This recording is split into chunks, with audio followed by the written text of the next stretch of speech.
Hello, hello. You're listening to For the Girls, Gays and Days, the podcast where two friends process their emotions concerning pop culture of note to the acronymed community. From film to television, music, and more, we're here to tell you what caught our queer eyes this week. I'm Colt, he, him. I'm Alex, they, them. Welcome. This week we're talking the films of the BFI London Film Festival 2023 and new music releases from the likes of boygenius, Troye Sivan, and CMat. Yeah. To kick things off, the category is film.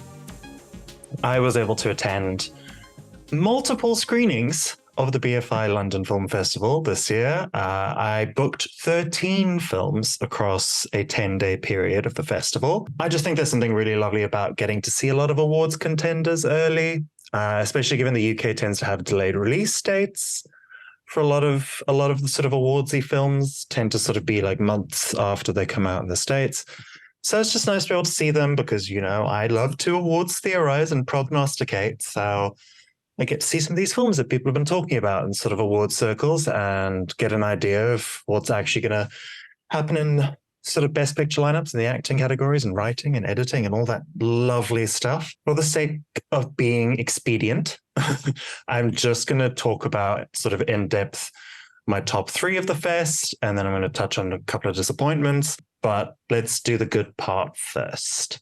So of my sort of three best of the fest, and again, this is my personal opinion. I'm not saying these are necessarily the best films of the fest, but they were my favorites. So up first, I have my favorite film of the fest, which is All of Us Strangers.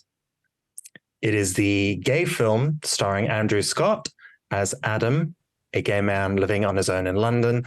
And his story in the film plays out in two parts. One of those parts being his love affair with Paul Mescal's Harry, who's a very sort of mysterious character, very sexy, very attractive, got lots of inner demons, as we all do. And the other part of Adam's story is him returning to his childhood home to visit with his dead parents, played by Jamie Bell and Claire Foy, who died when he was a boy. It is a story of grief and loss and loneliness and processing childhood trauma. I cried 3 or 4 times during the film. I cried on the bus on the way home. And then I got home and watched the trailer again just to refresh myself and cried some more. So needless to say, this film had an impact on me. I think the writing was so resonant and moving. I thought the edit was phenomenal. And it went a long way of making you question what's real, what isn't. And I think that definitely plays into the ending, which is a sort of like gut punch ending that in the moment pulled me out of the story a little bit because I wasn't sure about it. But by the time the film sort of actually comes to a close and then on reflection of that ending, I think it worked. And it's definitely a film that stayed with me afterwards. Another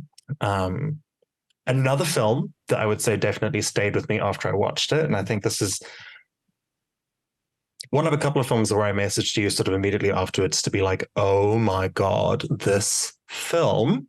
And that was Saltburn, which is Emerald Fennell's second feature following on from Promising Young Woman. This film tells the story of Oliver, played by Barry Keoghan, who becomes obsessed with Jacob Elordi's Felix, who then invites Oliver to spend the summer at his family's sprawling estate called Saltburn. This film is fucked up, man. It is exceedingly horny in a really twisted way. Like there's a lot of moments that are sort of like, this is filthy. And I do mean filthy. There are some sequences that involve dirty bathwater, for instance. There's a sequence that involves a period that gets very graphic. There's a scene involving a freshly dug grave. There is a murder on the dance floor needle drop that is truly unforgettable. Sophie Dexter. There is something so special for me about being in a room of hundreds of people just squirming just going, oh God, oh no, oh no. This sort of tension and release that Fennell has been able to achieve in her two films so far is honestly masterful. Barry Keoghan is wickedly good in this. I think supporting performances from Rosamund Pike as well were hilarious. She is so funny in this film. And you know what? I think I finally get Jacob Elordi now. I've not got the appeal of the boy. Tall. He's just tall. I don't know. I don't watch Euphoria necessarily, but the clips that I've seen, I was just like, I don't get it. Why did you say watch like that? Like it's a fine bitch you've never. I've not sampled, but well, no, I've sampled because I've seen clips, but I don't eat the whole thing. And then like his Hot Ones episode, I was just like, God, this boy, what's the deal? I get it now. Between this and also another film that I saw at the fest, Priscilla, where he plays Elvis. Oh my God. Honorable mention to that. How was it? Is it an evisceration of Elvis? Honorable mention, yeah, kind of is. Yeah. I from the moment that like the Elvis estate team were just like, we denounce this film, and Priscilla was like, I was heavily involved. I give it my stamp of approval. I was like, yeah, this is going to be it, and it was, and to me, a far superior film to Elvis. But I think that's lowball. That film, yeah, was not my vibe. This film is Priscilla was a lot more my vibe. It's not on my tippity tops, but I definitely did enjoy it a lot. And I enjoyed Jacob Elordi in it. I think, yeah, he was very good in that. He did excellent accent work in that and in this, because obviously he's Australian, I think. He's Australian? Yeah, he's Australian. He's Australian, yeah. Does a fantastic British accent in Saltburn. Obviously does the Elvis voice really well, but unlike Austin Butler, was able to let it go. Let it go. Some Austin Butler is still doing that voice. It's still, anyway. But Saltburn, it's also a very queer film. It's tons of homoerotic tension and undertones, and so many characters that are just fluid to go along with all the fluids in the film. It's obviously heavily inspired by The Talented Mr. Ripley and probably a lot of other writings from Patricia Highsmith. I've not read them, but having discussed this a little bit with Alex, I think those undertones and overtones are very much present in this film. So, yeah. Yeah, I want to give a shout out to Patricia Highsmith for being such a horny queer person and prolific. We love your work. Yeah. Because if I'd written The Talented Mr. Ripley, I would have deuced out, but she kept going, and I appreciate that about her. And that is obviously a very gay book. Strangers on a Train, very gay book. The Price of Salt, the movie called Carol, which is one of my. If you're not watching Carol during like the Christmas season, are you even doing the Christmas season right? I don't understand people who don't do it. It's crazy, but that book is unhinged. And you know what? What? I think there's a new film I'm going to add to that must-see Christmas watching movie list. Okay. And it's my number 3. Yes. Best of the Fest. Surprisingly, The Holdovers. The Holdovers. Tell me more. The Holdovers, which is from Alexander Payne, who has done a lot of films that people are a lot more interested in. For me, the film that he did that I really enjoyed was The Descendants. I don't think that's the general consensus from sort of cinephiles, that's his best film, but I really enjoyed that film a lot. I really enjoyed this film, The Holdovers. It tells the story of a curmudgeonly history teacher, played by Paul Giamatti, who gets tasked with looking after the boarding school students who were left behind during the winter holiday break. The film sees him form an unlikely bond with troubled student Angus, played by Dominic Sessa, and the school's head cook, Mary, played by Divine Joy Randolph.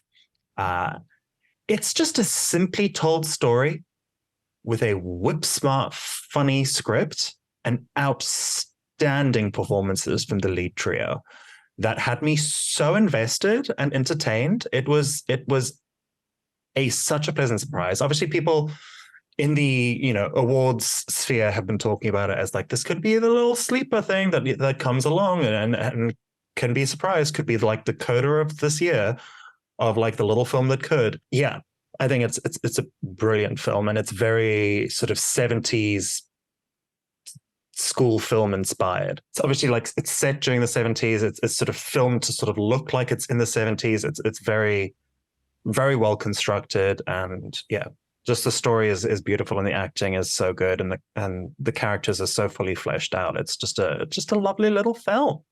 Just a What is lovely it little film. comparable to? Is it comparable to like Dead Poet Society? Yeah, a little bit. History Boys. Not as bleak. Again, yes, not as bleak. Yeah. That's Both of insane. those, yes. Yeah. Think of those other ones in boarding schools, but not as bleak. Thank you so much. But you're not going to contemplate throwing yourself off a building afterwards, you know. Yeah. Different activity for a Tuesday. Yeah, I think that's that sounds really interesting. That is very up my street. And Paul Giamatti, yeah, a very underrated actor, but everything I enjoy him in, I've never had an experience. I'm like, he wasn't good in that. He always gives. That Dominic Sessa fellow, where have I heard his name before? What has he been in? This is literally his first film.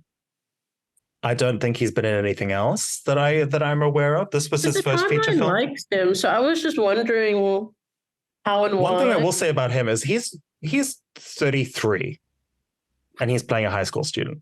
He doesn't look 33. He doesn't. Like, I was watching the film going like, I am attracted to this boy. I need to make sure that this isn't a problem. And then I looked up how old he was, and I'm like, he's a year older than me. A lot of people are very attracted to him. Are very attracted to him. I thought he'd been in something that I am aging like milk. That boy does look like he very well could be a teenager, and he's 33. You're not aging. Twinks just have something else, eh? They just. It's the cum facial stuff. Kidding. Okay. If that were true. Moving swiftly along to my honorable mentions. These are films that I think I very much enjoyed, but didn't quite make it to my top three. I think this first one very nearly was my third, but that is Yorgos Lanthimos' Poor Things. I'm reading. That tells a sort of Frankenstein-esque twisted fairy tale with a stunning lead performance from Emma Stone. It's very good, but it just this sort of straightforwardness of the story of the holdovers and how that's so well executed moves it slightly higher up. I think Poor Things is a little bit more meandering, and I think it's a film that I probably will enjoy a lot more in a second watch. I do still think of his films, The Favorite is still my favorite, but this was very good. My other honorable mention is Martin Scorsese's Killers of the Flower Moon. Oof. Which is an enthralling crime story that may be far too long at 3.5 hours, but it is also very good. Like that's, I won't say it didn't feel like 3.5 hours because it very much did, because it may be because, you know, I'm sitting in the Royal Festival Hall in quite uncomfortable seats for 3.5 hours with quite long legs. Like sitting in like an auditorium theater space is not always the most comfortable experience for me. And when you're doing that for 3.5 hours, it's a bit much. I think the film is releasing on Apple TV. So that is correct. I think that's the way to go watching it. I mean, it's obviously coming out in theaters as well, but I wouldn't maybe necessarily recommend watch it at home, where you can be in the most comfortable chair possible and take breaks to get drinks and snacks and empty your bladder and stuff like that, because it's very long.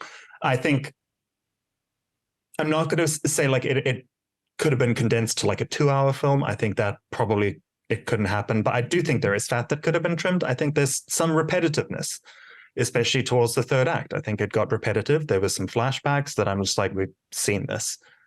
Granted, it was 3 hours ago, but we've seen this. So yeah, all in all, very good film, far too long. And then my sort of last honorable mention is Hayao Miyazaki's The Boy and the Heron.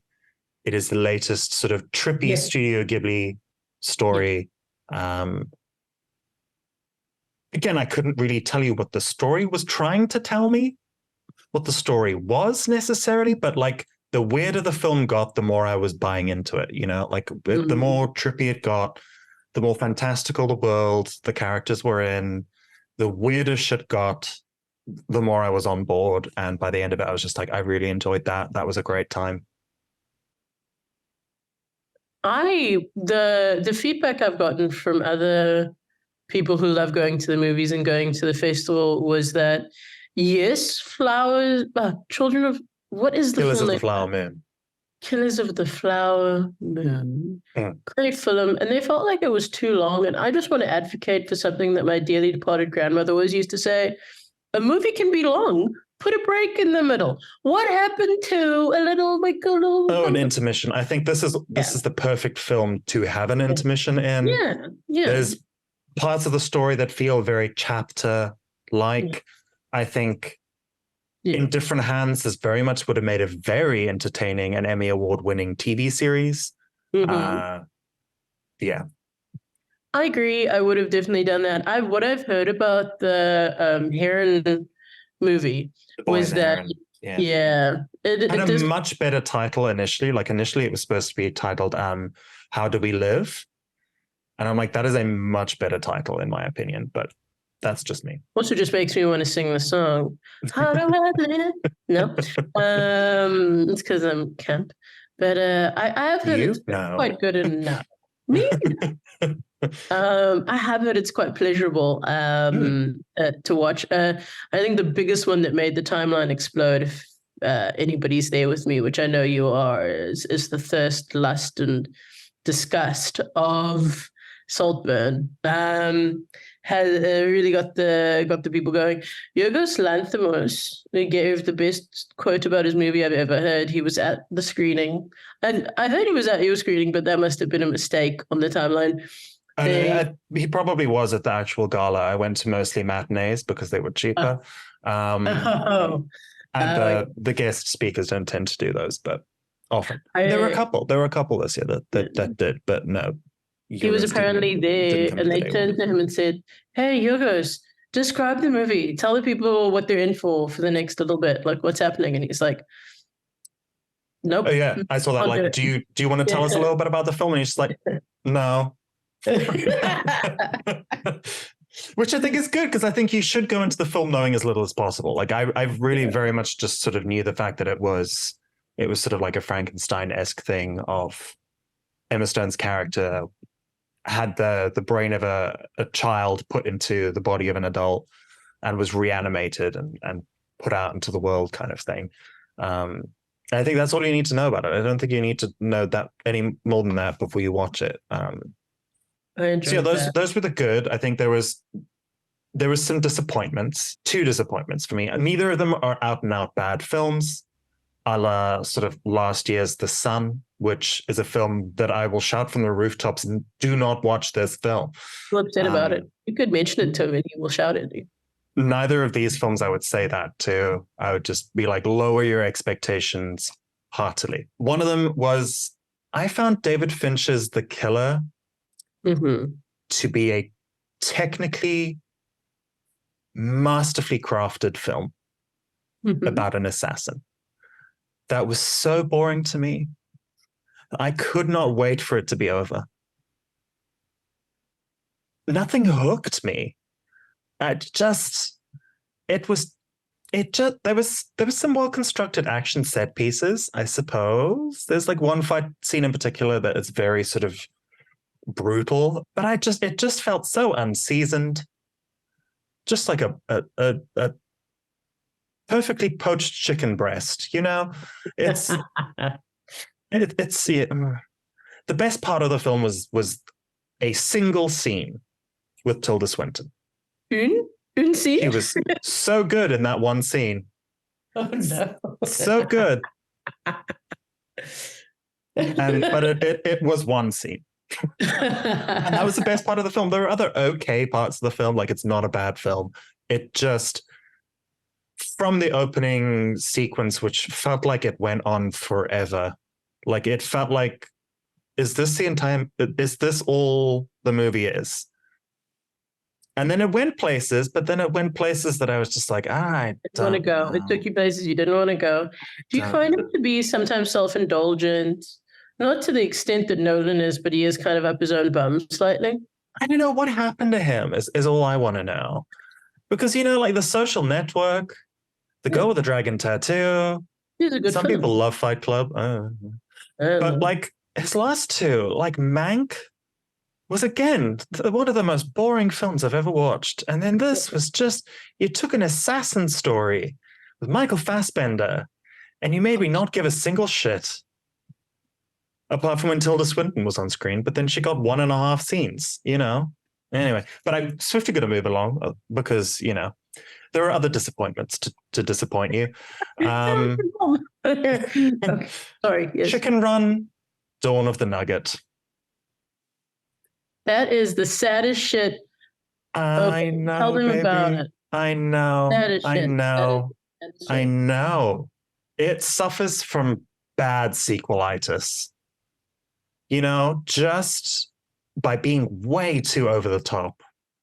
Just trying to top itself when it's just like you were such a simple kind of weird story about like a little prison break with your little British chickens and you're like concentration camp undertones and all of that stuff, and it just turned into this ridiculous fucking heist film. I don't. The writing was clunky. It felt so American. It also had a precocious child character. And I can't be doing with a precocious child. It's just not my cup of tea. I can very much see that a lot of people would have a great time with this. The people at my screening certainly enjoyed it. There was one man directly behind me who laughed with so much gusto. To have an ounce of that happiness in my life, God bless. Life like that. Yeah. It just, I just don't think it's a classic. I don't think it's destined to be a classic. It follows on from a classic, but I don't think this one's going to be a classic, which is a shame. Yeah, I think I may be being harsh on it because my expectations were high. Chicken Run is one of my favorite animated films of all time. I love that film. I rewatched it directly before going to the screening, so it was even fresher in my mind. And you know what? I also resent the fact that they recast Ginger. Even though the original voice actress wanted to come back, did a little test to show them, like, my voice still sounds the same. I still sound like I did in the film. Still recast her. With a very good actress. Look, they recast her with Thandie Newton, who is a phenomenal actress. She's from my homeland. She's from Zimbabwe. Love her to death. So good in Westworld. Should have gotten all the Emmys for that. But like, she wasn't the original actress. And they brought back a number of other original voice cast members. So I don't. What was the best? And then they also they recast Mel Gibson. So I understand that very much so. But then they recast him with Zachary Levi. Like, why are you recasting a problematic man with another problematic man? He also has he's not made for the same reason that I was annoyed at Chris Pratt on the Mario thing. It's like, he's just going to sound like Chris Pratt. Zachary Levi just sounds like Zachary Levi. He's not a voice actor. When it's like a voice, I think not all actors are voice actors. And True words were never spoken. But anyway, that is me done on the London Film Festival. There are other films that I saw that were good. Obviously, I've mentioned Priscilla as well, was good. May, December, good. Not great, but good. Bro, was it good? Should I go see it? Is that worth money? I'm sorry, I shouted at you. Yeah, I think it's worth money. I think it's worth going to. Yeah. It's not going to be in my best of list at the end of the year, but it was good. It were good. Maestro, it were good. Watch it when it comes out on Netflix. Don't go to the cinema. No. And it's coming out on Netflix, so Yeah. Carey Mulligan was fantastic. My wife said Bradley Cooper was enthusiastic. I'm not a Bradley Cooper guy. He's just not for me. He doesn't quite do it. He is a very good director. Like, I think that he did a very good job with A Star Is Born. I think there were problems with A Star Is Born, and where like the danger of acting in a film that you're directing. I think there are certain moments that were undercut by him inserting himself into the situation that I don't think needed him in it. Yeah. obviously this film is, you sort of learn from that, because this film, I suppose, is technically about his character, but Carey Mulligan's character is sort of more interesting. But, you know. Anyway, that was the London Film Festival. I had a great time. It's fast becoming like my favorite time of year, because it also happens to coincide with the start of fall, the start of autumn, which is my favorite season of the year. Crisp, cool, get to watch a bunch of movies. It's great. It's grand. But let's move. I won't say swiftly along. Let's slowly move along to our next category, which is music. And Alex is in the driver's seat for this one. Music. Okay, so here's the thing, my babies. We are in the best time of the year, and I call it the self-actualization music time. And there's a whole bunch of industry things about why some of the best records of the year are released towards the latter half. Grammy windows, sales windows, Christmas stockings, all these things. Who gives a fuck? There are 3 albums that you should listen to as of now. So I'll start with what was my favorite record of the 3 that came out. Troye Sivan, Something to Give Each Other. It is, another review called it Troye's most fully actualized album to date. And I think that is so true. He's always been an artist who has a clear vision, and a theme throughout his records, from Blue Neighborhoods all the way through In Bloom. You can see it, you can feel it, and sometimes the albums tie together, and sometimes he has like tiny missteps. But I think there is no misstep on this record. I really think it's the best record he's ever made. Would agree. It's just so and that's good. Saying something, because you know, you and me are Blue Neighborhood stands, ride or die. Yeah. It's true. But this album's so fucking good, Alex. It's such a good record. It gives me goosebumps from I just feel like he fully understood what he was trying to say and how he was trying to say it. And it's not all rush. I think some people are going to get this record and think that they can put it on and have a vodka cranberry and get ready to go out. And to that I say, Troye's a sad and horny fella. He's horny, but he's sad. He's so sad. And he makes music for the horny, sad bitches like Alex and myself. Yeah, it's very true. And I think he also manages to give it some levity. So it's not sort of this clangy, overly sweet tart. It does have moments of sincerity, but it also never saccharine. Yeah, never saccharine. And I always, God bless him for that, because he toes the line, but he never quite crosses over it. And I think it is honestly so well done and not overproduced, which is a big danger when you have an artist trying to aim for the top spot of records, which I think he's trying to do with this one, because it is very commercial and ready to go. But yeah, definitely get that record. I would buy a vinyl if I could. I think, and I will just say, like, music videos are back, girls. Like, music videos are back. Between Rush and then, what's the one about the feeling? What's that one? Oh, Get Me Started. Yeah, and like Got Me Started with like the whole like the building and the running and the dance routines at the top of the thing. And now with the latest, One of Your Girls is just, that video had me so shook. Troye Sivan in drag? He's so pretty. He is so pretty. And we've been new, but like, he's so hot. I don't know why they could have just not put him on anybody else in that video. Like I maybe needed the bear. The bear could stay, but like Troye Sivan was just so lovely. I was there for it all, but I'm not here to lust. I want to focus on the record and say nice bum, but the music is also phenomenal. Like I've had One of Your Girls on loop. Like it. And it may be a bit basic to say that like my 3 of the album are like the 3 singles that have come out so far, but those are my 3. Like those are the songs that I love most on the record. And that's not to say that the rest of the album is not phenomenal, because it very much is. As you said, no skips. Yeah. Those are standout records, and I really think it is a complete project. I also would like to marinate on it for like a month and then come back. But I really think this is one of my favorite pop records that I have knocking around at the minute. But swiftly we move on to what I would describe as my next favorite record. I would also give it a 9 out of 10, and that's CMat. And here I go. Don't let me get it wrong. Crazy Mad for me, I think. So Crazy Mad, one word, comma for me. And it's one of those records where I feel like it's sexy. It starts off, you feel like you could have a glass of Merlot and enjoy it.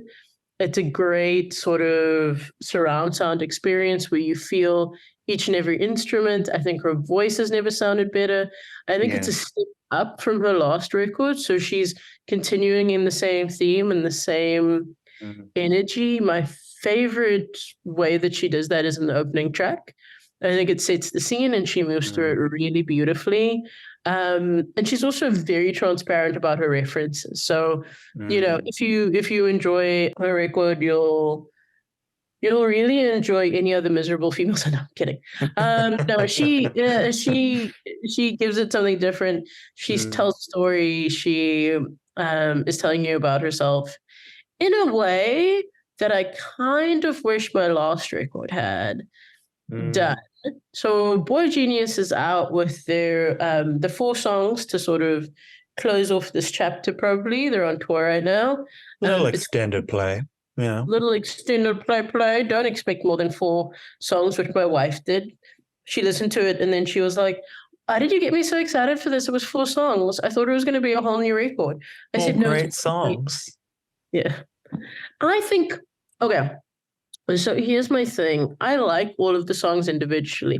I don't know if they flow very well together as a record. To me, I also feel like perhaps we needed a little. The thing that I love the most about Troy's record is, and also the first boygenius record of this little era was that it gave you light and Peaks shade. and valleys. Yeah. Yeah, it gave you. You know, you're surrounded by dark trees, you feel the depth, you feel the weight, and then you're just fucking around, you know, and you have a great time with your mates. I think this record needed some of that. I think it got a bit too dense at times. Yeah. It is one note. It is the note of like standing on a misty beach on like a late autumn day. But that's Beautiful. a vibe. That is a vibe I very much enjoy. So beautiful. I think it needed a bit of light and shade, a little bit of something else to give the kids. And by kids, I mean me. I'm really old. My back hurts. Yeah. Just give us by the 30-year-olds that are in their teens still. You know. I do. I think my favorite, and I know I'm Lucy Dacus obsessed. Everybody knows it, but I do think "Afraid of Heights" is my favorite song on the album, which I think is the second song. It's not an album, I guess EP. Second one. Second one, yeah. I think it's just one of those songs where she perfectly encapsulates the things that you don't say in relationships that you feel. And she manages to put a name on it, and I just love that about her. I think a lot of people... One thing I do want to say in the reviews of this album, I wish everyone would stop leading with Phoebe Bridgers and her friends. Everybody takes part in this project. They all carry their weight, you know? I don't support this whole Phoebe and her friends thing that some people are doing with their reviews. But Phoebe is brilliant. I mean, everybody knows she's very good at her job. And so are the other 2, damn it. Yeah, exactly. That's the thing. Like, I don't want to take anything away from her, but there are 2 other people in the band. Okay. So now that I've given you the overview of those 3 records, here's my pitch. You start off with the first 3 songs of Troye Sivan, Something to Give Each Other. Then you go to the 4 songs of the rest. But then you actually listen to all of the songs on CMat's album. Then you go back for the other songs on Troy's album. That's what I've done. I made a trifle of these records. I might be wrong, but I'm feeling interesting experiment that I feel like I need to try. It's weird, but I enjoy it. And I just Yeah. love this time of year because it's just like all of the big companies that give artists money assume that we're going to stay inside and like take in what they give us. And they're right. That is exactly Yeah. what I'm doing.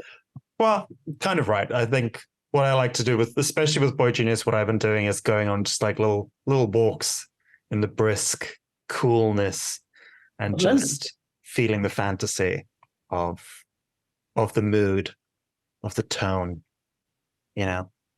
The energy of the rest. Mm. Okay. Well, I'll process my feelings more about those records. But I think they're all great records. Yeah. Agreed.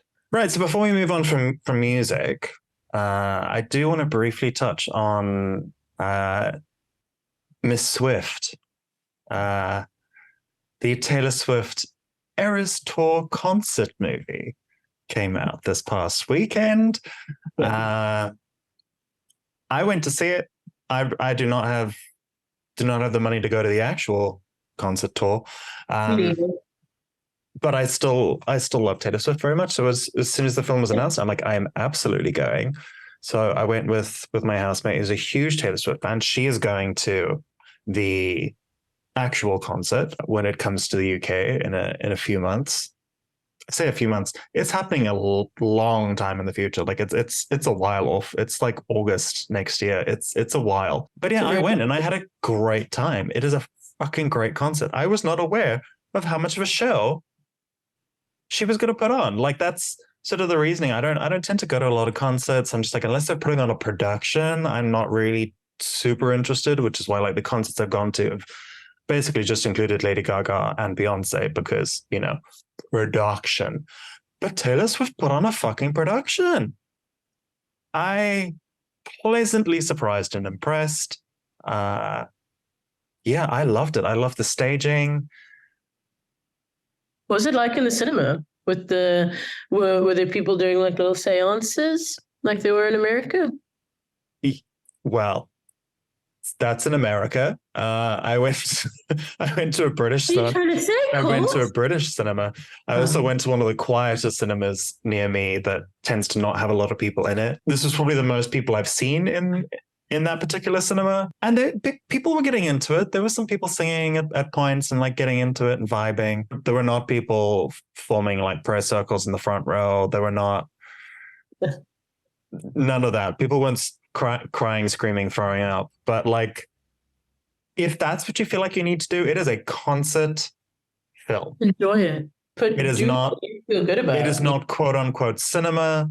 All the like film bros that have taken to Twitter to be like, oh, this is disgusting. Oh, gross. Oh, these people are unhinged. I'm like, just let people have fun, for fuck's sake. This, you know, it's a concert on film. If you go there not expecting people are going to like sing and get into it, I have seen some clips that people are taking it a bit far. We're like, unlike an actual concert, you can't sing at the top of your voice and no one's actually going to hear you because the speakers are that loud. Like that, you can. There's some clips I've seen where like people have been like, I can't hear what Taylor's actually. I can't hear Taylor's voice. I can just hear people scream singing. So that might have been a bit intense if I'd experienced those screenings. But yeah, I had a great time. Are you going to check it out? I believe I will. I think I might. I have a really good sound set up in my house. So if it does come to TV, which I believe it will, and onto the streaming, that is what I enjoy. Like when I was 11 and 12, I used to get the DVDs of my favorite artists and watch all the concerts. We need to bring concert films back. Yeah. You know, concert films were one of my favorite things. Like I had all of the concerts. My cousins had Britney Spears, and Christina Aguilera, basically all the Disney people. Janet Jackson had a great concert film. That was brilliant. I think it's such a thing that I love about music, where you get to see how the artist interprets the songs, and she does it in a very, very special way, which I think everybody knows. And she has left some songs out, which I know upset some people who think they personally know her, and they don't. Like she I will can say there was only one wow. exclusion that hurt me a little bit, and What's that's that? because it's my favorite song on Evermore, but No Body No Crime was left on the cutting room floor, Oh, and that is yeah. my favorite song on that album. Such a good album. I will say that album, very much thanks to you. The Yeah. full credit to Alex on this one, but like that has become one of my top three Taylor records. The Folklore Evermore era was not something that I was particularly fond of at the time. I still don't really love Folklore. It doesn't quite do it for me. But Evermore, I've really Mhm. come to enjoy the storytelling in that, the vibe of it, the very sort of autumnal feel. It is something that I revisit in the colder months. And it's gay. That record is so gay. Like, And the staging she does for it in the era's tour is it's so witchy and like earthy and like it's such a vibe to me. that's Yeah, right. I loved it. And I know you're not, the biggest at the cinema experience, and I think it's absolutely fine to wait for it on a DVD. But I will say there's something about I love to sit sort of front row when I go to the cinema. There's something about sitting like really close to the front, this massive screen. There's something so enthralling about that with this concert film. So I think if you can sort of bring yourself to do it, I think it's worth it. And I think if you're going sort of like nowish or like next weekend kind of thing, once the initial craze has died down a little bit and maybe cinema's a little bit less American in their enthusiasm, That is what we were saying. it might be more enjoyable. I think like I just need to, because all of those people have every right to do whatever they're going to do. Yeah. Because but it's also very much your right to not put yourself in not be that around environment. it. So I'm going to Which is wait. what I say to the film bros who are so keen to yuck people's yum. It's just like, if that's not your vibe, don't go. Don't go. And it's not that I don't appreciate them expressing themselves. I just want to say, like, I don't do well with loud noises. I like surround sound in a cinema. I like those loud noises. But when it's like sharp sounds near me, I don't do well. I freak out. A lot like a rabbit, I guess. And so if somebody's screaming, it just makes me anxious. So I just have to I'm very aware of that. So I'm probably going to do a matinee when everybody else is getting their parade. Yeah, do it. That's what makes. And then we very much also have the Beyonce Renaissance World Tour concert film to look forward to in December. Beyonce showed up for Taylor. Showed up to Taylor's premiere, which I think is very exactly what the stands needed to calm their tits down. Like you can enjoy both films. Somewhere Kanye West is fuming, What else is new? What else is new? Two women more successful than you, living their lives without you. We love to see it. We love to see it. But my favorite thing about this era of Taylor is that she is just so chaotic.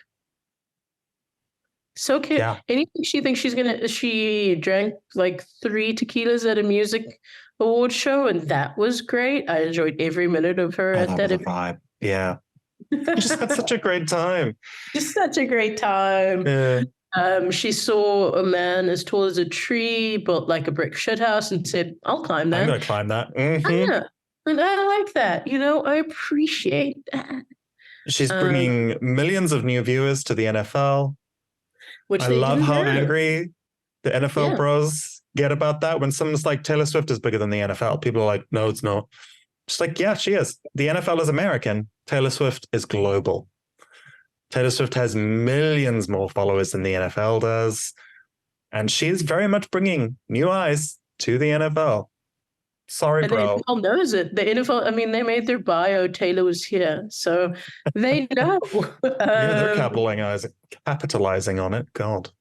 I had one whiskey. God. I don't know if anybody's watched, I don't want to make this sound very sort of anti-American sport, but if anybody's watched the NFL, girl, it's boring as dirt. You know I have not. Oh, no. Girl. Okay, so I tune in when I hear that Taylor's at a game, like on the timeline, like I go find that game. And I just wish they would focus on Taylor more. Like, I don't feel like I'm asking for much. It's the reason I tune in. I just want to see what she's doing. Is she hanging out with Travis Kelce's mum? That looks like fun. I want to be there.